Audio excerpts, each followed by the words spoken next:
Salut et bienvenue pour cette nouvelle saison de New Deal, le podcast Slate IFRI TTSO qui décortique l'actualité américaine, toujours en compagnie de l'excellente Laurence Nardon, responsable du programme USA à l'IFRI. Bonjour Laurence. Bonjour Romain. Laurence, d'abord en notre nom commun, bonjour à tous nos auditeurs, c'est la rentrée et nous sommes très heureux de vous retrouver. C'est la rentrée donc, et il ne serait pas inutile de faire un point sur la situation politique aux US. Évidemment, c'est notre vocation à New Deal, mais enfin, il faut bien dire qu'après cet été, on reste sous un feu incessant d'annonces radicales, furibondes et parfois contradictoires venues de la Maison-Blanche.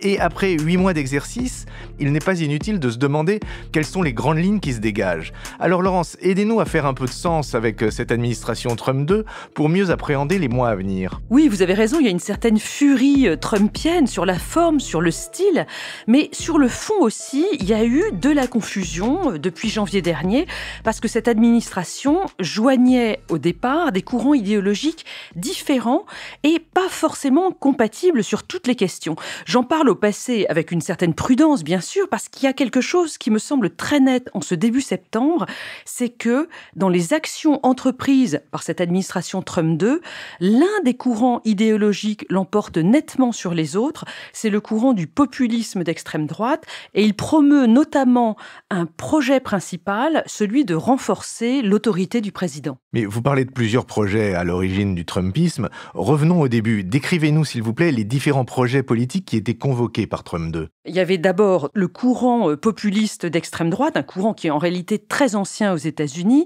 à la fois anti-élite, anti-immigration et anti-libre-échange.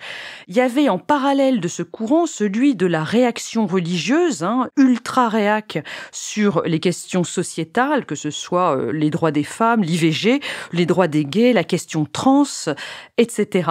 Et puis, un troisième courant idéologique dans cette administration Trump 2 en janvier dernier, c'était celui des libertariens, un courant philosophique anti-État, un peu plus récent en fait dans le panorama des idées politiques aux États-Unis, puisqu'il date à peu près des années 30. Il est très fort depuis les années 70-80, la tech libertarienne de Californie, on va en reparler. Et ce qu'il faut avoir à l'esprit, c'est que ces trois courants idéologiques étaient présents dans la feuille de route de cette administration Trump 2, ce qu'on a appelé le projet 2025, un projet proposé à l'administration par la Heritage Foundation. Oui, ce think tank très conservateur dont nous avons déjà parlé dans ce podcast.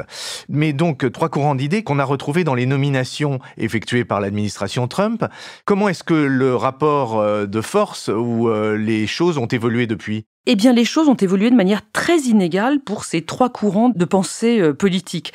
Reprenons tout de suite avec les libertariens, si vous le voulez bien. On a vu Elon Musk virer un maximum de fonctionnaires, détruire des agences fédérales dans le cadre du DOGE, le Department of Government Efficiency. Et puis, il s'est fâché avec le président, il est parti au mois de mai, et depuis, on ne sait plus très bien ce qui se passe avec le DOGE. Ce qui est certain, c'est que les idées libertariennes ne sont plus sur le devant de la scène aujourd'hui. Oui, alors silence des libertariens, et quid du mouvement religieux et réactionnaire sociétalement ? Eh bien là, il s'était passé beaucoup de choses en début d'année. La remise en place d'un bureau pour la foi à la Maison-Blanche, la création d'une commission sur la liberté religieuse, le département de la justice qui lutte contre les préjugés antichrétiens. Mais une fois qu'on a dit ça, ce qui me surprend beaucoup à l'heure actuelle, au mois de septembre, c'est que pour l'instant, il n'y a rien eu de décisif sur la question de l'avortement, qui pourtant est le Graal absolu pour ce courant de réaction religieuse. On se souvient que Trump avait nommé 3 juges extrêmement conservateurs à la Cour suprême pendant son premier mandat, ce qui a permis la décision Dobbs de juin 2022, une décision de la Cour qui abroge la garantie fédérale du droit à l'IVG. Mais on pourrait s'attendre, en tout cas moi je m'attendais à ce que l'administration Trump 2 propose une grande loi fédérale qui interdirait totalement l'avortement dans tout le pays, ce qui n'est pas le cas aujourd'hui, puisque les États démocrates continuent à pouvoir le pratiquer sur leur territoire, ou plus simplement, on pouvait s'attendre à ce que cette administration Trump 2 mettent en place ce que propose le projet 2025, c'est-à-dire une interdiction de la prescription à distance et de l'envoi par la poste de ce qu'on appelle les pilules abortives, plus concrètement le mifepristone, qui reste légal dans beaucoup d'endroits du pays. Il faut s'attendre à tout, ça peut venir la semaine prochaine, mais je pense qu'il y a une certaine prudence de Trump sur ce sujet, puisqu'il sait qu'une majorité de l'opinion publique américaine, y compris chez les républicains, est favorable à un certain accès à l'IVG pour les Américaines. Donc il y a un petit peu de prudence aussi du côté du programme de la droite religieuse. Est-ce que ça veut dire que c'est le populisme d'extrême droite qui a pris le dessus surtout ? Oui, à mon sens, c'est vraiment ce courant-là qui l'emporte dans les mesures mises en œuvre par la présidence Trump. Ce courant est donc aujourd'hui super actif sur 3 plans. Le premier, c'est le protectionnisme, un protectionnisme un petit peu désordonné, mais qu'on voit se mettre en place vis-à-vis de tous les pays du monde. On en sait quelque chose en Europe. Alors, il faut noter que vendredi dernier, le 29 août, une cour de justice fédérale a remis en cause les mesures tarifaires adoptées par l'administration Trump en disant qu'elles étaient illégales. L'administration va faire appel, on va voir ce qui se passe là-dessus. Mais c'est quand même un aspect de la politique de Trump qui est très important. Le deuxième, c'est tout ce qui tourne autour de l'immigration avec les projets de déportation, ce qu'on appelle remigration chez Zemmour, le renvoi des illégaux dans leur pays, la création de ce centre de rétention en Floride qu'on appelle l'Alcatraz des alligators et où je crois savoir que les conditions de vie sont abominables. Et puis enfin, ce sur quoi je voudrais insister aujourd'hui, Romain, c'est le renforcement de l'autorité du président par rapport à tous les contre-pouvoirs, que ces contre-pouvoirs soient liés aux institutions fédérales ou à la société civile. Et ça, c'est une autre manifestation du narcissisme trumpien ? Oui, dans une certaine mesure, c'est évident.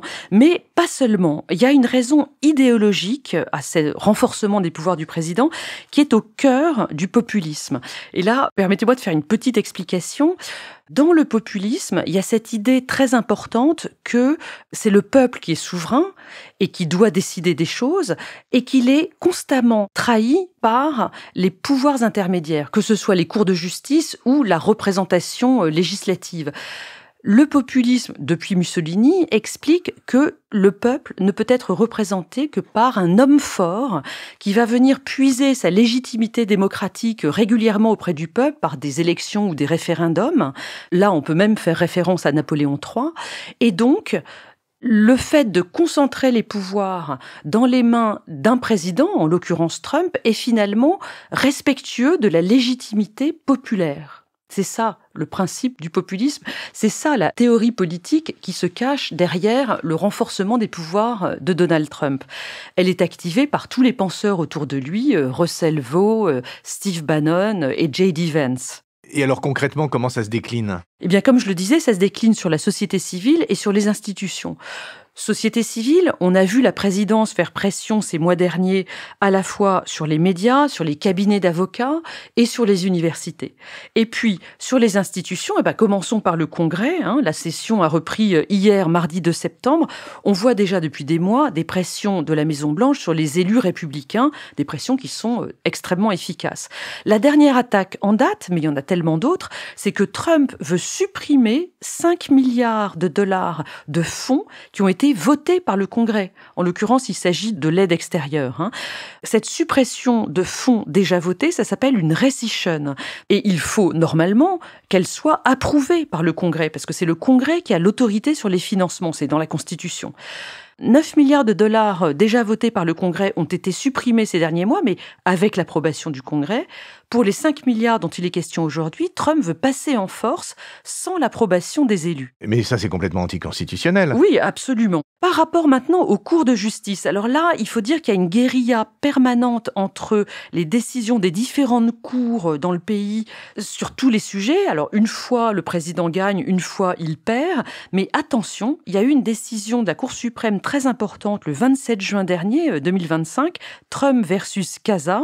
Les cours fédérales inférieures à la Cour suprême ne pourront plus poser une interdiction nationale face à un executive order du président. Donc seule la Cour suprême peut s'opposer au président maintenant ? Oui, les cours inférieures n'en auront plus l'autorité.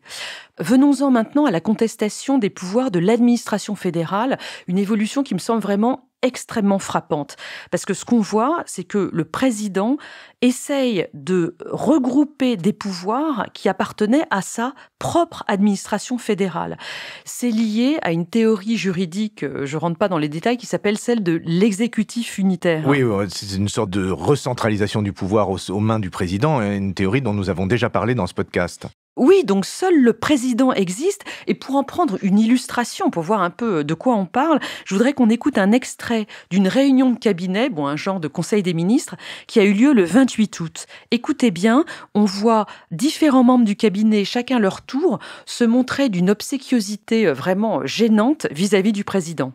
Mr. President, I invite you to see your big, beautiful face on a banner in front of the Department of Labor, because you are really the transformational president of the American worker. The average family and individual that lives in this country is safer than they've been in years because of what you've done. Our country has never been so secure thanks to you. All the industries that have been killed in this country are coming back to life because of you. This is the greatest cabinet working for the greatest president. What we are accomplishing now, again, wouldn't be possible if not for your leadership. I do believe we're in a revolution.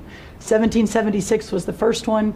1863 or so with Abraham Lincoln was the second. This is the third, with Donald Trump leading the way. En gros, ils expliquent chacun leur tour à quel point le président Trump est le président le plus merveilleux que les États-Unis aient jamais connu. Ça, c'est sur la forme, si vous voulez. Mais sur le fond, on a vu Trump virer un certain nombre de membres du CDC, le Council for Disease Control, qui s'occupe des questions de santé. Et oui, le CDC, certes, mais le gros morceau, c'est la Banque centrale américaine. Trump essaye de virer des membres du board de la Fed, ce qui ne s'est jamais fait. Oui, donc on est vraiment dans une évolution extrêmement préoccupante. Et c'est pas fini parce qu'il y a aussi une remise en cause du pouvoir des États fédérés.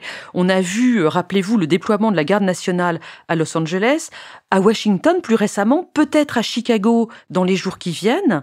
Et sur ce sujet des États fédérés, il y a encore autre chose qui est que Trump fait pression sur les élus des États fédérés, en l'occurrence cet été sur les élus du Texas, pour qu'ils votent un redécoupage électoral totalement abusif. Oui, c'est le fameux gerrymandering dont nous parlons très régulièrement dans ce podcast. Et tout ça, c'est pour préparer sa victoire aux élections de mi-mandat de novembre 2026. Oui, parce que ce gerrymandering au Texas et peut-être ailleurs vise à garantir des sièges républicains supplémentaires de manière pas très démocratique. Là-dessus, je voudrais faire un point. On a beaucoup parlé des façons dont Trump pourrait peser sur ces fameuses élections de mi-mandat de novembre 2026.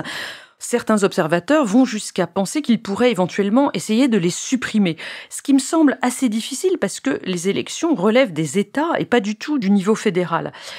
Les développements de ces derniers mois me font penser qu'il va simplement essayer d'abord de gêner le vote des démocrates en attaquant le vote par correspondance, qui est très développé dans ces États, et puis, on l'a vu, procéder surtout à un redécoupage des circonscriptions, ce qui est finalement plus simple et plus efficace pour lui. Mais je vous arrête quand même, Laurence, parce qu'il y a quelque chose qui frappe, c'est l'absence complète de l'opposition aux États-Unis. Que font les démocrates ? Eh bien oui, les démocrates continuent à être complètement invisibilisés par leur division entre un courant très à gauche qui continue à se manifester, j'ai envie de dire, en dépit du bon sens électoraliste. On l'a vu récemment avec l'apparition de ce futur candidat à la mairie de New York, Zohran Mamdani, qui a des propositions qui n'ont aucune chance de l'emporter. Les républicains sont d'ailleurs extrêmement contents que Mamdani soit aussi présent dans les médias.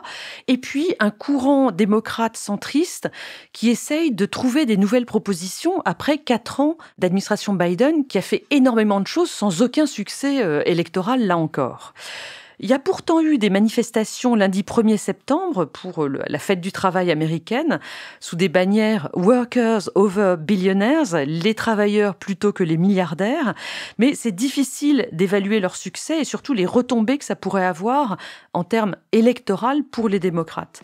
Mais enfin, on reparlera d'eux dans un prochain épisode. Vous vous chargez du teasing de fin de podcast, Laurence, n'est donc plus rien à faire, si ce n'est à vous remercier, à vous dire à quel point je suis heureux de vous retrouver et de retrouver nos auditeurs pour cette nouvelle saison de New Deal, dans laquelle nous aurons besoin, et ô combien, de vos lumières et de votre calme pour faire sens de ce qui se passe aux États-Unis. Merci Laurence et à la semaine prochaine. Merci Romain, à la semaine prochaine. Retrouvez New Deal chaque semaine sur Slate Audio et toutes les plateformes de podcast.